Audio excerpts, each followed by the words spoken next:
أعوذ بالله من الشيطان الرجيم. بسم الله الرحمن الرحيم. الحمد لله وحده، والصلاة والسلام على من لا نبي بعده ولا رسول بعده ولا معصوم بعده ولا أمة بعد أمتي ولا كتاب بعد كتابي. أما بعد، انتہائی واجب الاحترام، قابل صد احترام بزرگان دین، نوجوانان اہل سنت، السلام علیکم ورحمۃ اللہ وبرکاتہ۔ رجب کا مہینہ چل رہا ہے، مختلف چیزیں ہیں جن کا تذکرہ آنا چاہیے۔ بطور خاص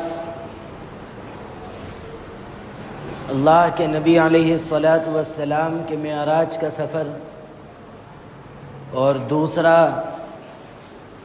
22 رجب کو حضرت معاویہ رضی اللہ عنہ کی وفات کی وجہ سے ان کا تذکرہ بھی اس مہینے کے اندر خاص تذکرے کے لائق موضوعات ہے۔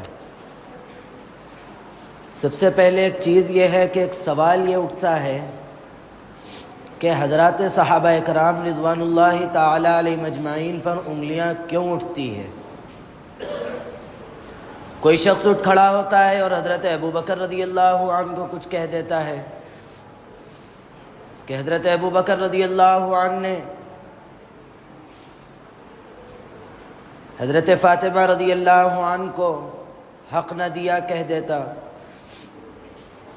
باغ فدق کے سلسلے میں، اور پھر کوئی اٹھ کھڑا ہوتا ہے کہ حضرت عمر رضی اللہ عنہ کو کچھ کہہ دیتا، یا مختلف صحابہ کو مختلف باتیں۔ کوئی شخص حضرت علی رضی اللہ عنہ کے سلسلے میں افراد کا شکار ہے اور کوئی تفرید کا شکار ہے، یعنی کوئی حضرت علی رضی اللہ عنہ کے سلسلے میں تعریفات اتنے کرتا ہے کہ ان کو نعوذ باللہ خدا تک پہنچا دیتا ہے، اور کوئی شخص تفرید کا اتنا شکار ہو جاتا ہے کہ حضرت علی رضی اللہ عنہ کو نعوذ باللہ بزدل اور مختلف چیزیں ان کا تذکرہ کرتا ہے۔ تو یہ سب چیزیں کیوں ہوتی ہے؟ صحابہ پر انگلیاں کیوں اٹھتی ہے؟ ایک چیز یہ ذہن میں رکھے کہ قتل ہو کر آدمی صرف مظلوم نہیں ہوتا، بلکہ بغیر کسی وجہ کے الزام لگانے سے اور من گھڑت کہانیاں گڑھنے سے اور پھر ان کے خلاف بکواس لکھنے اور بکنے سے بھی آدمی مظلوم ہو جاتا ہے۔ یہ سب چیزیں کیوں پیدا ہوتی ہے؟ اس کی سب سے اہم اور بنیادی وجہ ہے کہ ہم نے تاریخ کے چیتھڑوں کو ہم نے پڑھا ہے، ہم نے ان صحابہ کی تاریخ کو قرآن و حدیث سے نہیں لیا، جس کی وجہ سے آج صحابہ پر انگلیاں اٹھتی ہے۔ اگر آپ قرآن سے اگر پوچھیں گے صحابہ کرام کے سلسلے میں تو صاف کہتا ہے رجال صدقوا عہد اللہ، کہ وہ لوگ ہیں جو سچائی کا عہد اللہ سے کر چکے ہیں۔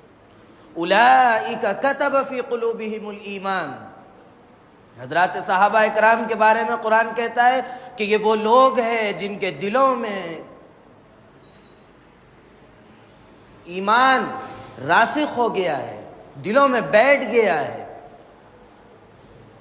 اور مختلف جگہوں پر اولئک هم المفلحون مختلف چیزیں صحابہ اکرام کے بارے میں آئی، رضی اللہ عنہم ورضوا عنہ۔ یہ صحابہ کے وہ احوال ہے جو قرآن نے بیان کیا ہے، جس کو ہم نے چھوڑا، اور تاریخ کے چیتڑوں کو جس کو کوڑے دان میں ڈالنے کے لائق ہے، جو صحابہ کے خلاف بکواس کرتی ہے، اس کو ہم پڑھتے ہیں، جس کی وجہ سے حضرات صحابہ کرام کے بارے میں دل خراب ہوتا ہے۔ جس کی جماعت ہے، جس کو اللہ نے چن چن کر اللہ کے نبی علیہ الصلاۃ والسلام کے گود میں ڈالا ہے، ان کے سلسلے میں اگر معلومات حاصل کرنی ہے، ان کو پڑھنا ہو، تو انہی سے پوچھے جنہوں نے رسول اللہ صلی اللہ علیہ وسلم کے گود میں ڈالا ہے، ان اصحاب کو۔ اور خود تاریخ کے سلسلے میں میرا ذہن، میرا ذاتی ذہن تو یہ ہے کہ صرف اللہ کے نبی کی زندگی، صحابہ کی زندگی، تابعین کی زندگی، یہ وہ اہم زندگیاں ہیں جن کو قرآن اور حدیث کو سمجھنے کے لیے ضروری ہے۔ باقی جو اس کے بعد کی جو تاریخ ہے سب وغیرہ وغیرہ، وہ اس سے ہمارا دینی فائدہ تو نہیں ہے۔ ہاں البتہ جو ہے اس سے کچھ سبق حاصل کر سکتے ہیں، ایسی چیزیں لینے میں کوئی حرج نہیں ہے۔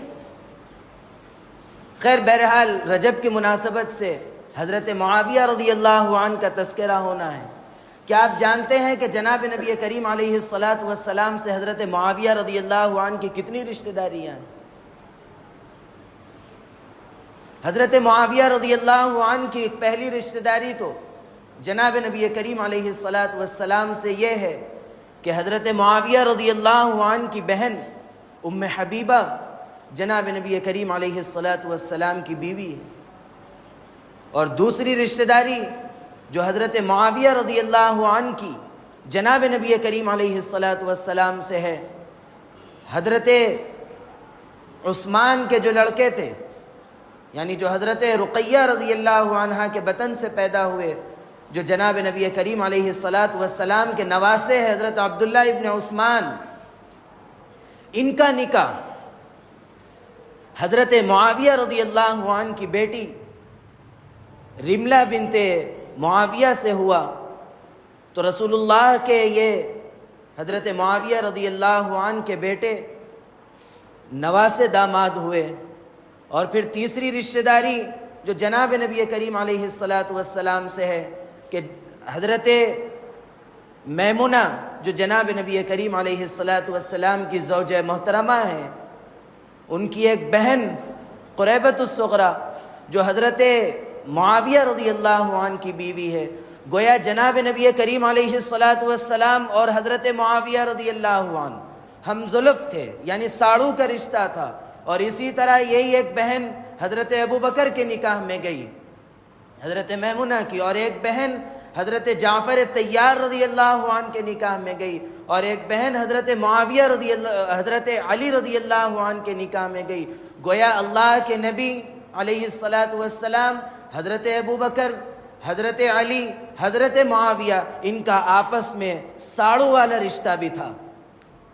ان رشتہ داریوں کا تذکرہ ہے ہی ہے اس کے ساتھ جو سب سے گہرا جو تعلق تھا، جو سب سے گہری جو رشتہ داری تھی، وہ تھی صحابیت کی رشتہ داری، کہ وہ حضرت معاویہ اللہ کے نبی علیہ الصلاۃ کے صحابی تھے۔ آپ جانتے ہیں کہ حضرت معاویہ رضی اللہ عنہ کے سلسلے میں مشہور ہے کہ وہ حضرت علی کو گالیاں دیتے تھے، جو انتہائی غلط ہے۔ آپ کو معلوم ہونا چاہیے کہ حضرت معاویہ رضی اللہ عنہ حضرت علی رضی اللہ عنہ کی تعریف میں، ان کی منقبت میں مشاعرہ منعقد کیا تھا، اور جس میں مختلف شعراء آ کر حضرت علی رضی اللہ عنہ کی تعریف کرتے تھے۔ تو حضرت معاویہ رضی اللہ عنہ اٹھ کھڑے ہوتے تھے اور روتے ہوئے کہتے تھے کہ علی اس سے بھی بہتر تھا۔ اور پھر ایک شاعر جو کہا، جس کا موضوع یہ تھا کہ جب علی کو دفن کیا گیا تو علی کے ساتھ قرآن اور حدیث کا فن اور فقہ کا فن بھی دفن ہو گیا۔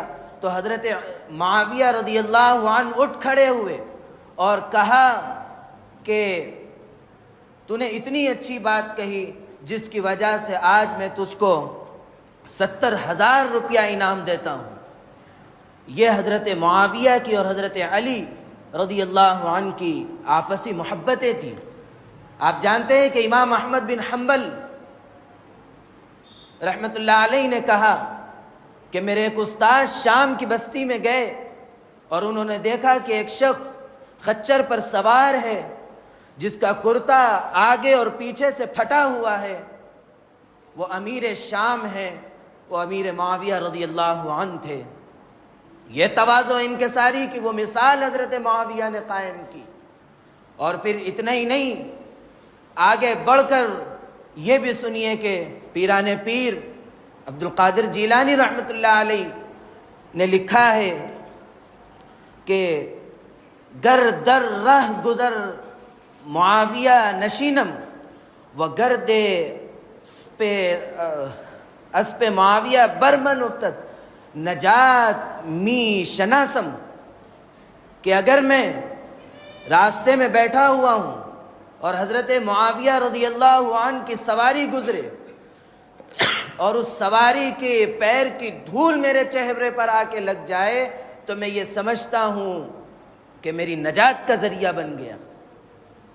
یہ حضرت معاویہ رضی اللہ عنہ کے سلسلے میں، اور حضرت معاویہ رضی اللہ عنہ اللہ کے نبی علیہ السلام کے جو 13 کاتبان وحی تھے، جو قرآن نازل ہوتا تھا جس کو لکھتے تھے، 13 لوگ تھے، جس میں سے پہلے نمبر پر حضرت زید تھے تو دوسرے نمبر پر حضرت معاویہ رضی اللہ عنہ تھے۔ اور اتنا ہی نہیں بلکہ جناب نبی کریم علیہ السلام نے اسلام کی تاریخ میں 165 خط لکھوائے، 165، جس میں سے 133 خط 133 حضرت معاویہ نے لکھا ہے، جس کے بارے میں قرآن کہتا ہے کرام بررہ فی صحف مکرمہ مرفوعۃ مطہرہ۔ یہ وہ اوصاف ہے جو ہم نے حضرت معاویہ رضی اللہ عنہ کے سلسلے میں کتابوں میں پڑھتے ہیں یا پڑھیں گے، لیکن ہم نے حضرت معاویہ رضی اللہ عنہ کی ایک چیز جو حضرت معاویہ رضی اللہ عنہ حضرت علی کے سلسلے میں جو جنگ ہوئی تھی اس کا تذکرہ کرتے ہیں۔ حالانکہ ایک چیز یہ دنیاوی فلسفہ یہ ہے کہ اگر 2 آدمی میں لڑائی ہو تو ہم یہ کہتے ہیں کہ ایک سچ پر ہوگا اور ایک جھوٹ پر قائم ہوگا۔ میں یہ کہتا ہوں کہ یہ فلسفہ ہی غلط ہے۔ اس کی وجہ یہ ہے کہ جب حضرت موسیٰ علیہ السلام اور حضرت ہارون علیہ السلام کے درمیان جو جھگڑا ہوا تھا، کیا ہوا تھا؟ حضرت موسیٰ علیہ السلام جب طور پر گئے تو لوگ سامری کے ساتھ گائے کی پوجا کرنے لگے، تو حضرت موسیٰ جب پلٹ کر آئے تو حضرت ہارون علیہ السلام کی داڑھی پکڑ کر کہا، ان کو غصہ کیا تو کیا کہا حضرت ہارون؟ لا تأخذ بلحیتی ولا برأسی، آپ میرے چچا زاد بھائی آپ میری داڑھی مت پکڑیے، میرے بال چھوڑ دیجئے۔ انہوں نے سامری کے ساتھ مل کر غلط کیا۔ نہ یہاں پر حضرت موسیٰ غلط تھے، نہ حضرت ہارون علیہ السلام غلط تھے۔ تو اسی طرح حضرت علی رضی اللہ عنہ اور حضرت معاویہ رضی اللہ عنہ میں جو جنگ ہوئی تھی وہ یہ ہوئی تھی کہ حضرت معاویہ کا کہنا یہ تھا کہ سب سے پہلے آپ خلافت پر بیٹھنے سے پہلے قاتلان عثمان کو قتل کرے، قصاص لے، بدلہ لے۔ حضرت علی رضی اللہ عنہ کا کہنا یہ تھا کہ ابھی حالات اتنے سازگار نہیں ہیں، بغاوتیں ہوں گی، مختلف چیزوں کا سامنا کرنا پڑے گا۔ اور ایک چیز یہ یاد رکھیے کہ حضرت عثمان رضی اللہ عنہ کے سلسلے میں جب یہ تذکرہ غالباً آیا تھا کہ حضرت عثمان رضی اللہ عنہ کو جب عمرے کی اجازت کے لیے مکہ مکرمہ بھیجا گیا تھا تو جھوٹی خبر یہ پھیلا دی گئی تھی کہ حضرت عثمان شہید ہو گئے۔ تو اللہ کے نبی علیہ السلام نے بیعت لی تھی، جس بیعت کا تذکرہ قرآن کریم میں ہے، لقد رضی اللہ عن المؤمنین اذ یبایعونک تحت الشجر۔ تو اس بیعت جو لی تھی تو آخر ابھی بیعت ختم ہونے والی تھی، تو اور اس بیعت کے سلسلے میں خاص بات یہ ہے کہ اللہ کے نبی علیہ السلام نے سب سے پہلے اپنا ہاتھ رکھا، اس کے بعد صحابہ کرام کے ہاتھ تھے، اس کے بعد دوبارہ جب اللہ کے نبی علیہ السلام نے اپنا دوسرا ہاتھ رکھا تو صحابہ نے پوچھا یا رسول اللہ آپ نے دوسرا ہاتھ کیوں رکھا؟ تو فرمایا یہ ہاتھ عثمان کا ہاتھ ہے، یہ فضائل تھے حضرت عثمان کے۔